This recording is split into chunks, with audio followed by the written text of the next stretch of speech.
Para que un pedido de juicio político llegue a la Comisión de Fiscalización, el CAL debe admitir y canalizar. Por eso es importante la integración de ese Consejo de la Administración Legislativa, y ahí está por verse quiénes serán los dos vicepresidentes de la Asamblea que automáticamente pasan a ser miembros del CAL. Gastón Galiardo es asambleísta por Alianza País y miembro también de la Comisión de Fiscalización. Buenos días y muchísimas gracias por estar con nosotros.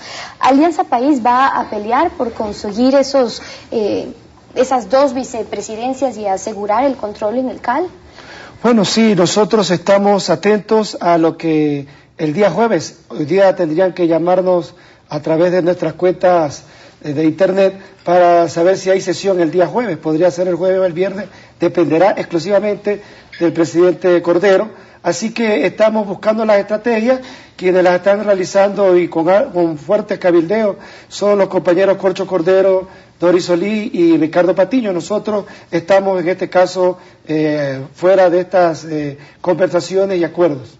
Bueno, pero ya se manejan ciertos nombres. Betty Amores ha sido el nombre propuesto por la oposición, Juan Carlos Casinelli el otro. Lo que se vio en las elecciones de este domingo es que, según Betty Amores, hubo los votos para ella. En el momento es la ratificación, un problema con el voto de César Gracia, y finalmente se decide que hay este empate, que es posible mejor postergar, lo que da a entender que Alianza País estaría ahora intentando conseguir esos votos para poder el jueves en sesión tener las dos vicepresidencias. Bueno, somos optimistas, aspiramos a que se puedan lograr acuerdos y tener un número importante de asambleístas para que el día jueves, si se da la sesión, podamos tener esas dos vicepresidencias y tener la mayoría del CAL, que es nuestro objetivo. Así que estaremos atentos. ¿Pero están barajando otro nombre, aparte de Juan Carlos Casinelli? Son posibilidades, pero se mantienen en firme ambas candidaturas, la de Rocío y la de Juan Carlos, pero quién sabe, pueden cambiar las situaciones, y además por estrategia podemos dar alguna sorpresa de última hora, pero en teoría mantenemos las dos candidaturas. ¿Cómo cambia, asambleísta, a su juicio el panorama político, el antes y después de lo que acaba de ocurrir y de lo que se vio en la asamblea este domingo? Saben que ya no tienen los votos tan fácil, que les costó a última hora poder convencer a 3 asambleístas a que voten en blanco y favorecer la candidatura de Fernando Cordero. Bueno, somos conscientes que la realidad de Montecristi, la que hubo en el Congreso, que duró pocos meses, y la nueva, hemos perdido asambleístas. Obviamente esto significa que debemos realizar mayores esfuerzos, mayores contactos y acuerdos para consolidar mayoría, y sobre todo, aquí hay un panorama. Primero saber si vamos a tener las dos vicepresidencias, que estoy seguro que sí. Cómo se conformarán las comisiones, quiénes las van a presidir y quiénes van a ser vicepresidentes. Y por último, cuando tengamos una ley en la cual estamos pendientes por la consulta popular y leyes que están por realizarse, obviamente se requerirán, y cada ley tiene una particularidad, cada ley tiene afecto y desafecto de algunos asambleístas. Ahora, y ahí tendrá que haber un esfuerzo para consolidar una mayoría y votar a favor de la ley en beneficio del país. Más allá de los nombres, en cambio, al país lo que le interesa es saber cómo se van a enrumbar, cómo se va a enrumbar la asamblea en los campos en donde han quedado en deuda, como por ejemplo en temas de fiscalización.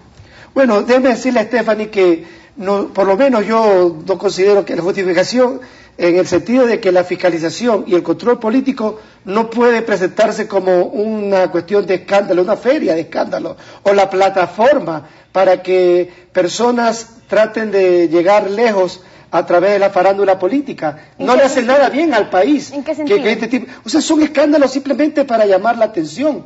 Simplemente son escándalos que a la hora de estar en la comisión, es muy fácil cuando uno da una declaración y dice, la comisión archivó esto, pero no saben el trabajo arduo de la comisión. País tiene apenas 4 asambleístas en la comisión y se requieren 6 votos. Nosotros, por lo menos yo, he actuado con mi conciencia tranquila, le puedo ver a los ojos y decirle que puedo estar tranquilo en todas las decisiones de la comisión. No se está proponiendo que se vuelva a las épocas de los escándalos políticos para llamar a juicios políticos a todos y armar los escándalos. Lo que se está proponiendo es que se devuelva esa capacidad fiscalizadora a todos los asambleístas que tienen que poder fiscalizar, y no solamente una comisión de 11 en la que terminan decidiendo 6, como ha pasado en los casos tan bien sonados como el del fiscal general de la Nación. Bueno, hay un detalle importante, Steffi, de acuerdo a la ley actual, porque yo sí estoy de acuerdo que haya, en este caso, un cambio en la ley orgánica de nuestra función, pero lo que ocurre es que dentro de la ley son 15 días que van decenas de personas y dan sus testimonios. y uno recibe cientos y hasta miles de hojas. En este caso, esto tendría que ir al plenario. Los asambleístas tendrían que estar atentos a todas las audiencias que dan los implicados en los temas, tanto para las pruebas de cargo y de descargo. Entonces no es fácil de que vaya un ministro, responda a 10 preguntas y solucionar el problema. Por eso hay mecanismos, analizar por a fondo. ejemplo, que la comisión pueda hacer el mecanismo de sustanciación, es decir, que reciban información, que canalicen los datos, pero que finalmente sea el pleno de la asamblea quien pueda tomar la decisión sobre si procede un juicio político o no. Hoy por hoy esa decisión la toman 6 asambleístas. Por eso le digo, yo estoy de acuerdo que se dé aquello, porque a veces yo creo que cuando llegue el momento de que los asambleístas estén en el plenario y tomen una decisión, tienen que pensarlo, porque no es fácil, no es tarea fácil analizar y sobre todo evaluar esas pruebas de cargo y de descargo y ver los méritos, si hay incumplimiento de funciones, porque una cosa es que alguien haga una denuncia a la Fiscalía, a la Contraloría, a la misma Secretaría de Transparencia, investiga a los funcionarios sobre públicos. Esto se refirió el presidente Rafael Correa en su enlace sabatino y esto fue lo que dijo. Escuchemos primero. Que la falta de fiscalización es para tapar los casos de corrupción del gobierno. Eso es mentira, señores. El juicio político, como su nombre lo indica, es para analizar la responsabilidad política de un funcionario. Esa responsabilidad política puede tener que ver con corrupción o no. Por ejemplo, si el ministro de Salud atendía mal la emergencia del alcohol adulterado, puede ser que no haya habido ninguna corrupción, pero tiene responsabilidad política y se lo puede llevar a juicio político. ¿Sí está claro? Para la corrupción es juicio penal. Cuando hay actos de corrupción no se deja de cumplir la ley.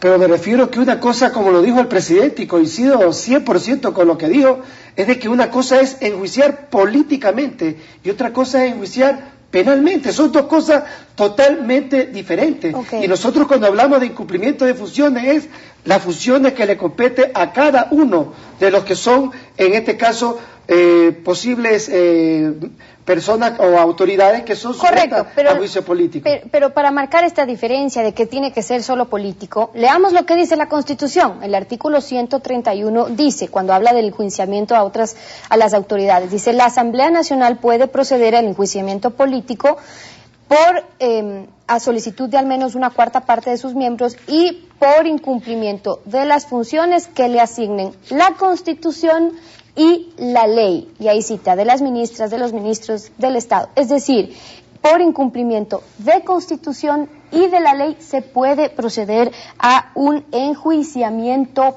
político, es decir, en un acto en el que se puede evidenciar quizás corrupción, si se ha dejado de cumplir la ley, si se ha dejado de cumplir la Constitución, según el artículo 131, hay causal para un enjuiciamiento político. Claro, pero también aquí hay otro detalle, dentro del mismo artículo que está leyendo Estefi, es en el hecho de que si un ministro, una autoridad es censurada, es destituida de su cargo, puede ser también objeto de situaciones penales, o sea, pueden darse este tipo de circunstancias, pero cada juicio tiene una particularidad, cada juicio tiene una situación, y vuelvo a reiterar que a veces cuando han anunciado, han armado un escándalo, todo el mundo se conmociona, y cuando presentan los documentos, resulta que no hay nada de lo que se habían, en este caso, denunciado. O que no se ha probado que se haya incumplido la ley y la Constitución, que es lo que claramente dice nuestra Constitución. De todas maneras, usted está de acuerdo en que esa reforma al Código Orgánico de la Función Legislativa sí llegue.